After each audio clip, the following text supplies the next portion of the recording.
Caio, que prazer te receber aqui. Alegria minha, meu irmão. Prazer te receber aqui num momento que a gente está vivendo um conflito internacional. É verdade. A gente está vivendo uma guerra.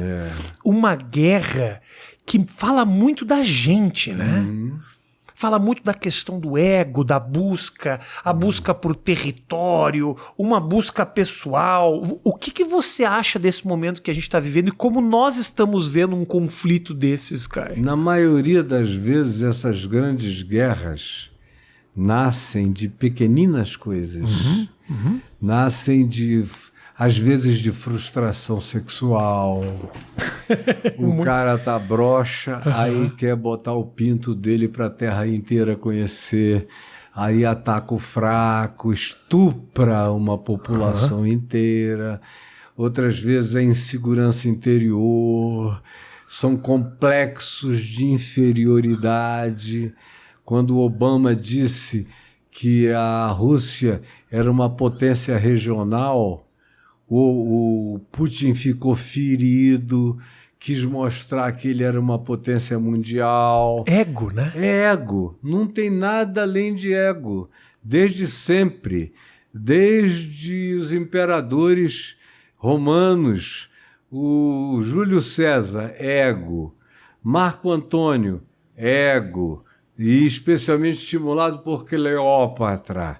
Aí você vê Tibério, ego.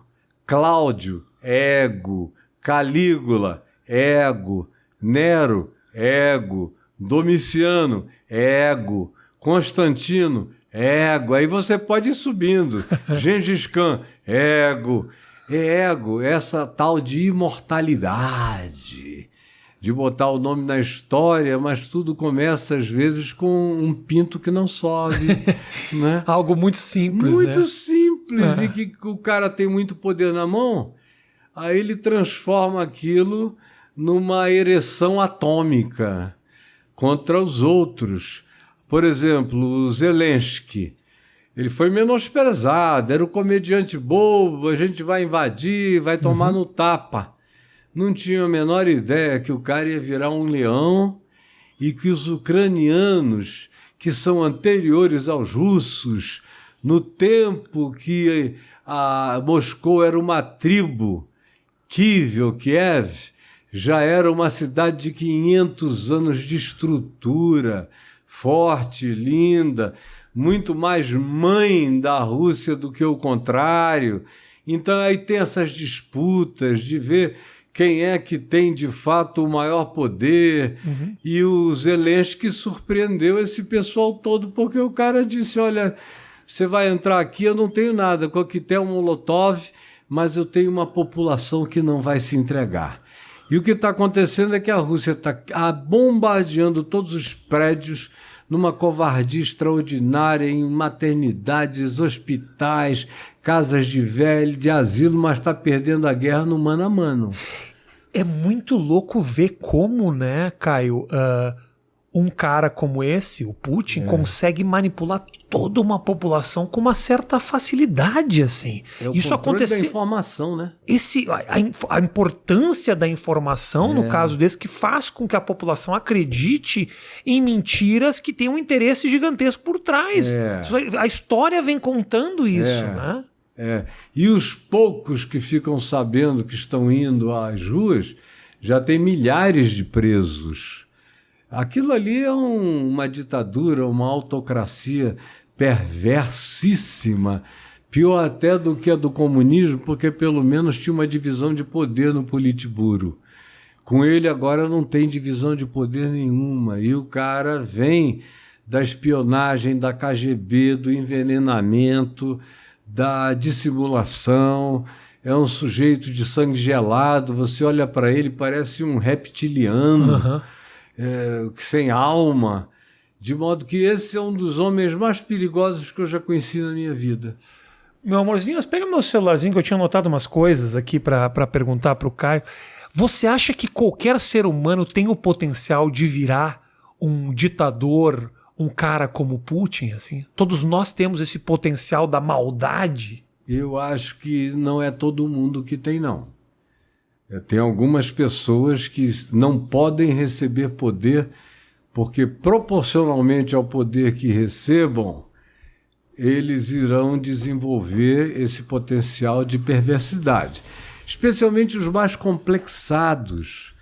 Tem um texto no livro de Eclesiastes, na Bíblia, que durante muitos anos eu repudiei, porque eu nasci numa geração de esquerda.